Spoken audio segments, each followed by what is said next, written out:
많은 사람들, 보통의 사람들은 자기 혼자 살아가도 어떤 생각을 많이 가지고 살아가냐면 다른 사람들이 나를 어떻게 볼까? 다른 사람들은 나를 어떻게 생각할까? 나라는 사람이 다른 사람들의 눈에는 어떻게 비춰질까? 이런 생각들 많이 하죠. 즉, 다른 사람의 시선을 많이 의식하는 사람들이 아마 거의 대부분 아닐까요? 나는 남과 상관없어. 나는 사람 시선 따위는 필요 없어. 라고 생각하며 큰 소리 칠지라도 보면 그래도 다른 사람 다 조금씩은 다 의식하더라고요. 내가 하는 말을 내가 한마디 던지면 다른 사람은 어떻게 생각할까? 내가 이 행동을 하면 다른 사람이 어떻게 받아들일까? 그렇게 세상을 살면서 다른 사람을 의식하면서 살아갑니다. 특히 여러분, 우리나라 사람들의 그 오래된 관념 중에 뭐가 있냐면 이 체면이라는 게 있어요. 우리 집 체면이 있지. 예전에는 가문에 체면이 있다라고 얘기도 많이 했죠. 체면이, 사람 체면이 있지. 집안을 망신시키면 안 되잖아요. 우리 집안이 어떤 집안인데 사람들이 그거 보고 뭐라고 얘기하겠어? 사람들이 우리 집을 보고 뭐라고 얘기하겠어? 사람들이 우리 교회를 어떻게 생각할까? 사람들이 나의 신앙을 어떻게 생각할까? 여러분, 그런데 다른 사람들의 시선을 의식하다 보면 부작용이 반드시 나오게 되어 있습니다.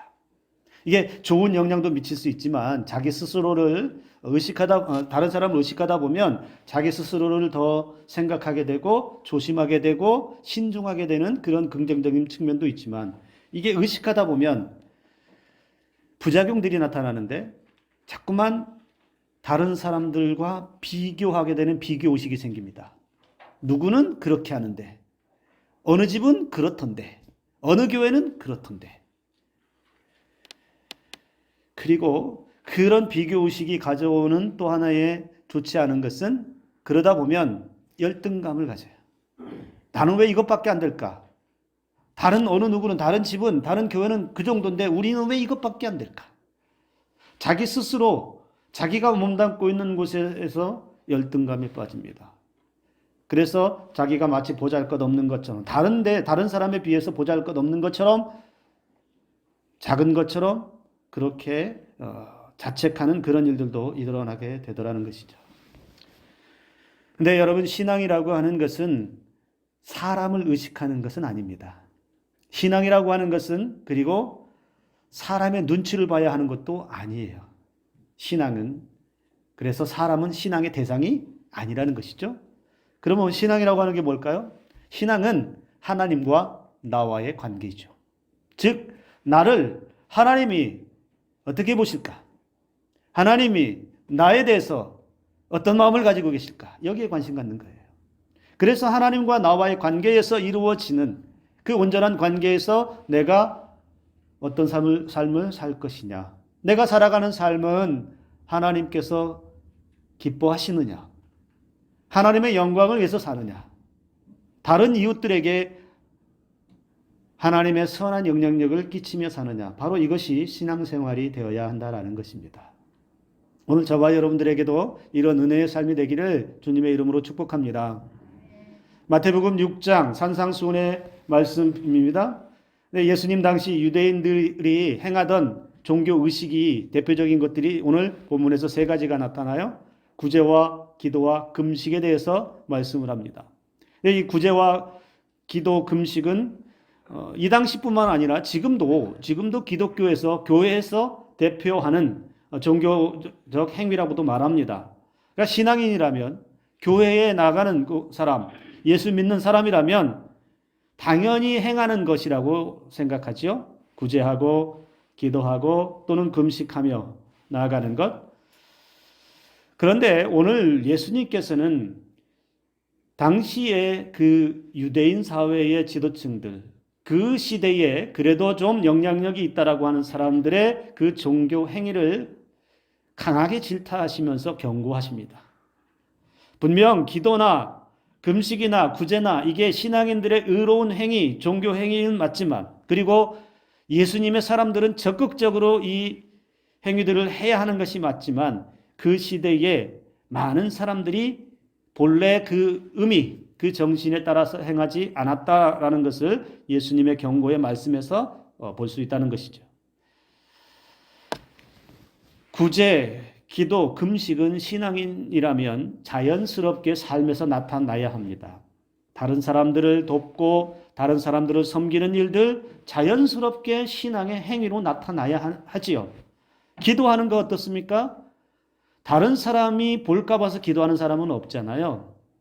기도라고 하는 것도 자연스럽게 하나님 앞에 나타나는 신앙의 행위가 되어야 한다는 것이죠. 금식도 마찬가지예요. 내가 금식하고 있습니다. 보여주기 위해서 우리가 금식하는 거 아니잖아요. 금식한다라고 하는 건 갈급함이 있고 하나님과 나 사이에 내가 하나님께 꼭 간절해서 금식하지 않고서는 견딜 수 없는 그 은혜가 있어서 금식하는 거잖아요.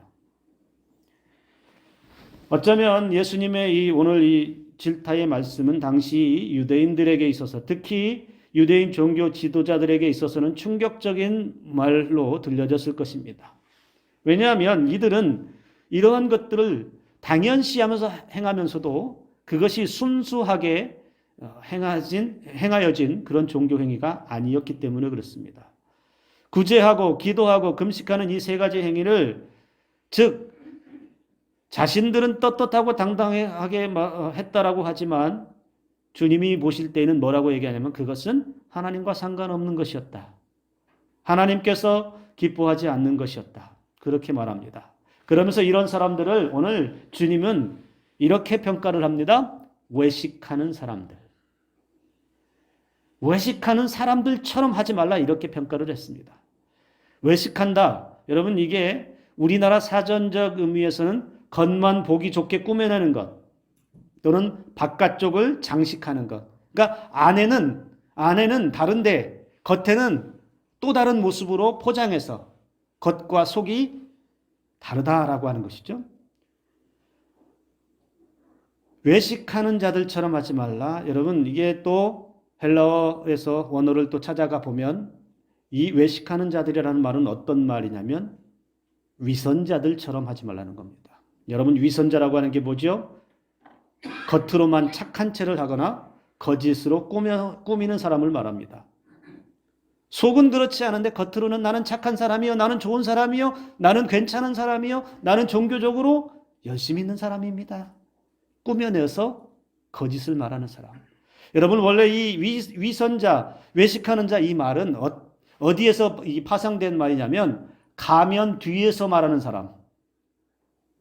여러분, 그렇게 하면 금방 이해가 되겠죠? 가면을 쓰고서 자기 얼굴을 싹 가려놓고 뒤에서 아닌 것처럼 그렇게 말하는, 바로 여기에서 이 외식하다, 미선자, 이 말이 왔다라는 것이죠. 오늘 본문 1절을 시작할 때 그래서 예수님은 뭐라고 말씀하시냐면 사람에게 보이려고 하지 말라, 이렇게 말합니다. 사람에게 보이려고. 마땅히 행해야 되는 것인데, 신앙인이라면 마땅히 나오는 것인데 사람들에게 보여주기로 그런 행위를, 신앙 행위를 하지 말아라. 그리고 또 2절에 뭐라고 얘기하냐면 재미난 표현을 썼어요. 나팔을 불지 말아라. 내가 구제하는지, 내가 기도하는지, 내가 금식하는지 입으로 다 떠들고 다니지 말아라. 소문내고 다니지 말아라. 저는 점잖게 이제 해석해서 표현을 했지만 사실 나팔을 불지 말라는 얘기는 더 심한 표현이에요. 더 강력한 책망의 말씀이 이 안에 담겨 있습니다. 당시에 여러분, 랍비들은 구제나 금식 같은 행위를 통해서 뭘 기대했냐면 사람들에게 칭찬받고, 야, 이 랍비는 대단한 분이야. 이 랍비는 선한 일도 많이 하네. 정말 신앙이 좋아. 이런 칭찬을 받는 것을 원했어요. 또 그렇게 받아야만, 인정받아야만 그것이 경건한 삶이라고 자신도 생각했고 또 사람들에게 가르쳤다는 거예요. 근데 예수님은 뭐라고 말씀하시냐? 특별히 구제를 말씀하시면서 오른손이 하는 것을 왼손이 모르게 하라. 너가 하는 그 행위, 그 신앙의 행위, 구제든 기도든 금식이든 어떤 섬김의 모습이든 자연적으로 나와야 하는 그런 것을 가지고 어떻게 해요?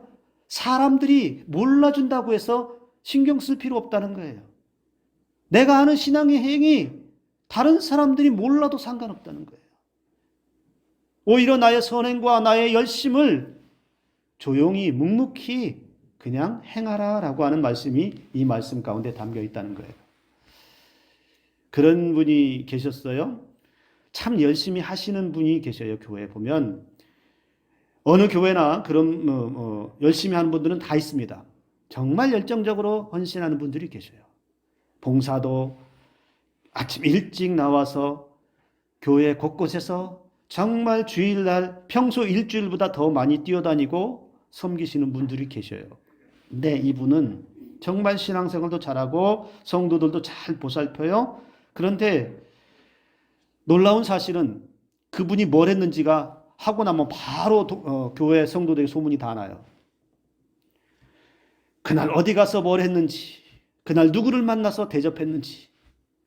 왜 그럴까요? 자기가 와서 다 이야기하는 거예요. 아, 내가 오늘은 누구 만나서 내가 식사를 대접했고, 내가 오늘은 어느 누구와 함께 뭘 했고, 내가 오늘은 구제를 위해서 내가 어떻게 뛰었고, 이걸 다 입으로 다 이야기를 해요.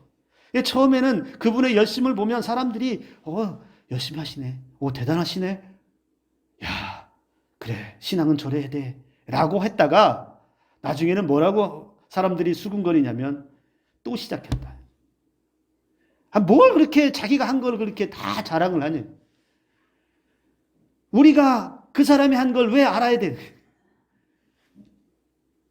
그러니까 사람들이 얘기를 듣고도 그냥 뒤돌아서서는 그냥 씁쓸하게 웃음 짓고 가버려요. 내가 무엇을 했고, 내가 누구에게 했고, 내가 어떻게 했고, 내가 얼마나 했고, 이걸 왜 다른 사람들에게 다 이야기해서 자기가 열심히 한 걸 그 열심과 그 열정을 말로써 다 까먹다라는 것이죠. 다른 사람에게 보이려고 헌금을 많이 드리거나 기부하는 모습은 지금도 많이 볼 수 있습니다. 가난한 자를 돕고 선교사님들을 후원하는 일들, 교회에서 여러 가지로 헌신하는 일들, 남이 알아주어야 보람이 있다라고 이야기하고 그렇게 해야 내가 뭔가 한 것 같은 느낌이 드는 것. 어쩌면 이것은 우리 신앙인이 경계해야 할 모습이라고 할 수 있습니다. 언제부터인가 교회 안에서 헌금을 많이 한 사람의 목소리가 크고 그런 사람들의 말에 목회자와 성도가 휘둘리고 교회 성도 가운데서는 사회 지도층 또는 권력이라든지 정치인이라든지 경제인이라든지 이런 사람들이 있으면 그 사람들의 영향을 받아서 교회가 이리 휘둘리고 저리 휘둘리는 일들이 많이 일어납니다. 그런데 우리가 기억해야 할 것은 교회는 사람의 영향을 받는 것이 되어서는 안 됩니다. 헌금을 많이 하는 사람의 영향을 받아서도 안 되고요. 유력한 정치인의 말에 따라서 이리 휘둘리고 저리 휘둘려서도 안 됩니다. 교회와 성도는 하나님의 영향을 받아야 합니다. 하나님께서 어떻게 나에게 말씀하시는지, 그리고 하나님께서 내 삶을 어떻게 인도하시는지, 하나님께서 내게 어떤 은혜를 주시는지 늘 나의 초점은 하나님께 가 있어야 합니다. 사람의 영향을 받으면 그 교회는, 그 성도는 신앙이 시끄러울 수밖에 없고 어지러울 수밖에 없어요. 그리고 바람에 불면 이리 흔들리고 저리 흔들리는 갈대와 같은 그런 신앙에 빠질 수밖에 없다는 것입니다. 사람에게 영향을 받으면 여러분 어떤 일이 벌어질까요? 사람에게 영향을 받고 다른 사람이 인정해 주기를 원하고 다른 사람이 칭찬해 주기를 그래도 말 한마디라도 좀 따뜻하게 해주지. 내가 이 정도 했는데 이럴 때 들어오는 게 있어요. 뭐가 들어올까요? 우리 마음속에 섭섭이가 들어옵니다.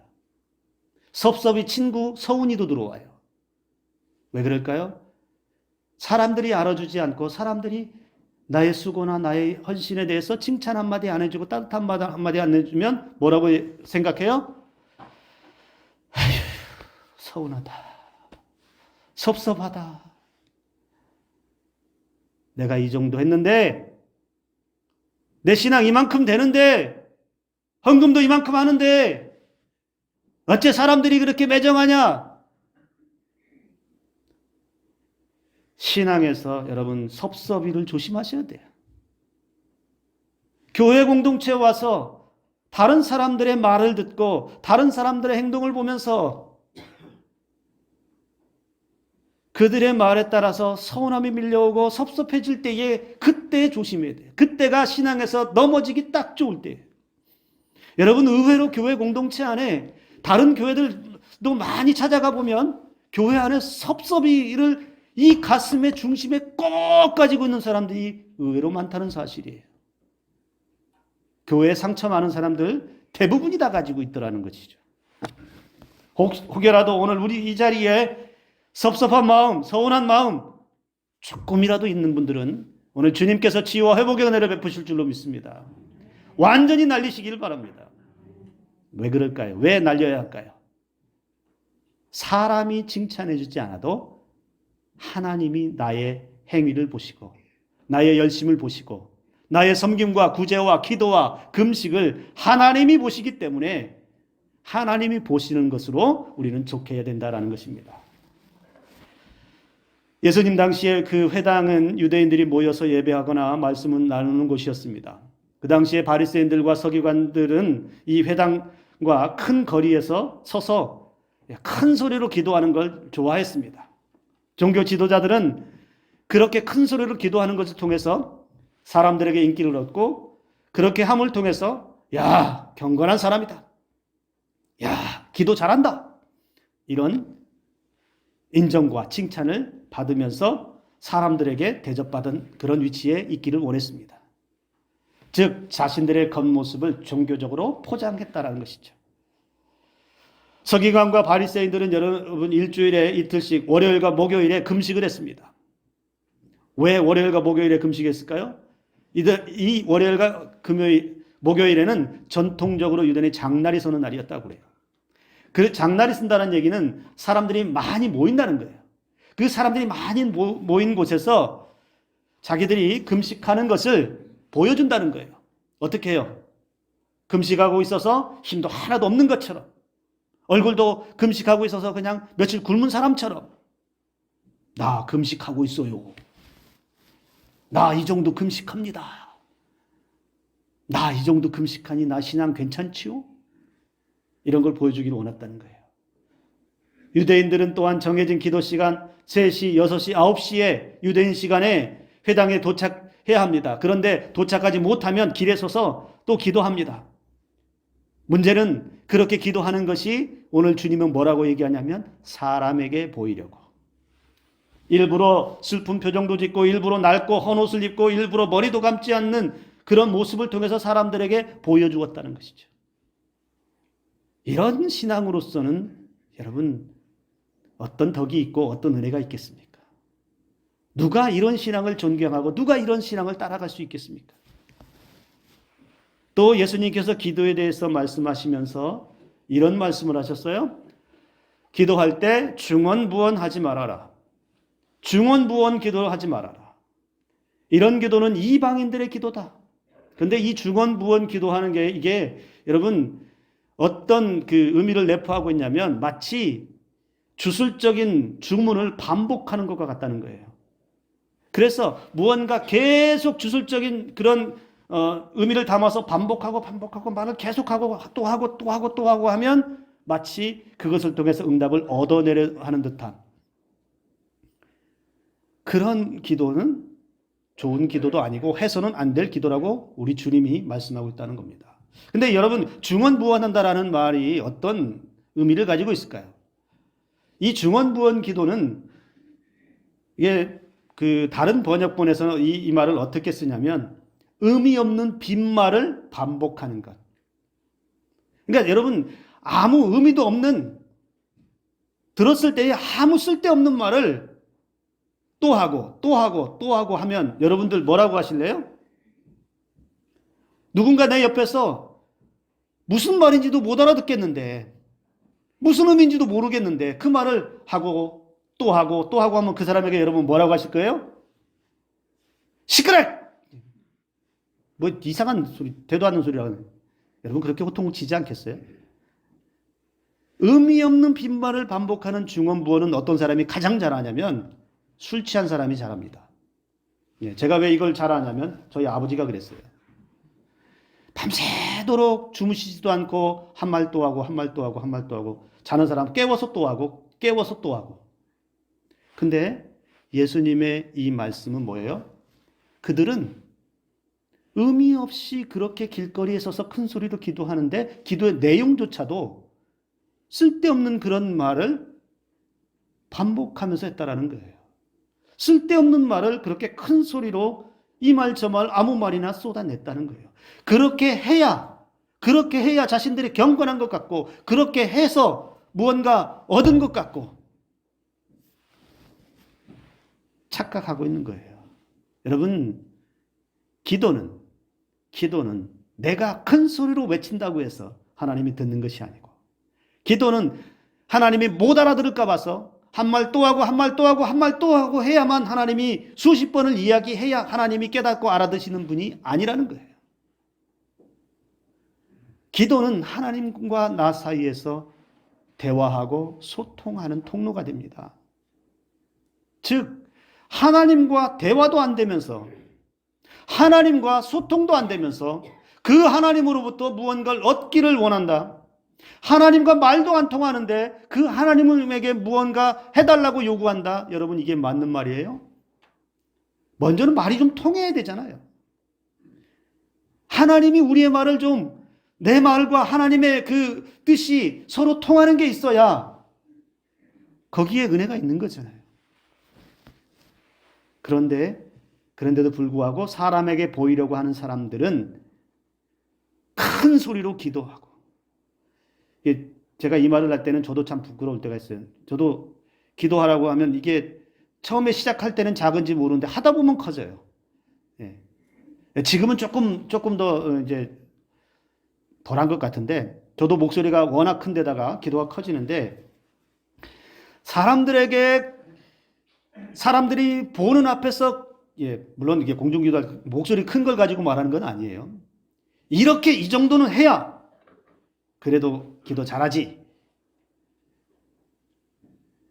사람을 의식해서 기도하면 여러분 어떤 일들이 또 벌어질까요?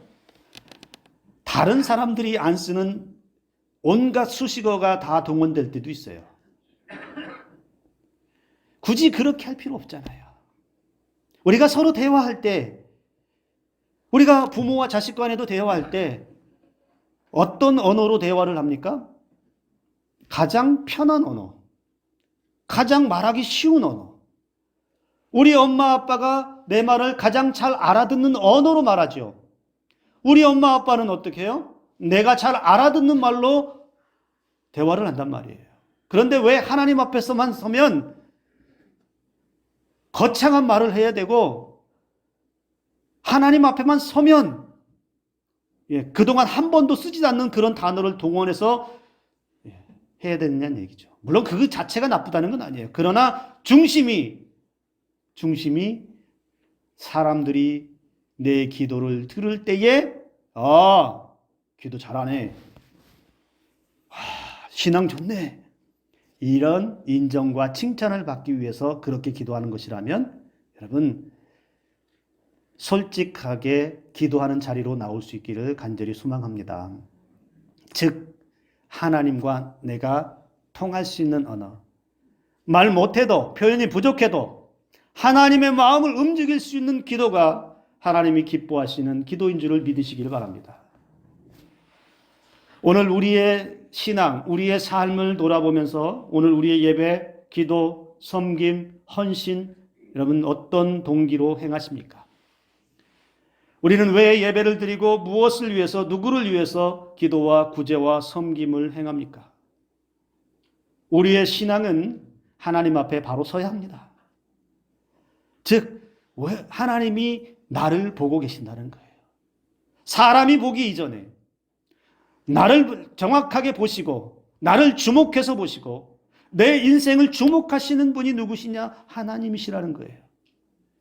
그래서 사람의 칭찬과 영광을 따라가면 자꾸만 섭섭이가 들어오게 되고 사람을 의식하면 허무함만 밀려오는데 내 인생 전체를 주목하시고 바라보시는 하나님을 주목하고 나를 쉬지 않고 바라보고 계시는 하나님을 주목하면 내 인생은 하나님이 주시는 참된 평안과 기쁨을 누리게 되더라는 것입니다. 오늘 우리가 주목해서 보아야 할 말씀이 또한 여기 있습니다. 은밀한 중에 보시는 하나님이 은밀하게 갚으신다 하셨습니다. 단지 겉으로 드러내지 않고 숨어서 신앙생활을 하라는 게 아니에요. 은밀하게 하라고 해서 다른 사람 모르게 정말 숨어가지고 이렇게 하라는 의미가 아니라 하나님이 우리 중심을 보신다. 그러면 어떤 마음과 어떤 의도를 가지고 하나님 앞에 서야 하겠느냐? 어떤 마음의 중심을 가지고 기도하고 금식하고 구제해야 할 것이냐? 사람들이 알아주지 않는다 하여도 내가 은밀히 선행을 행하고 아무도 모르는 일에 선행을 행하고 조용히 나와서 기도할지라도 누가 보시냐? 하나님이 보신다는 거예요.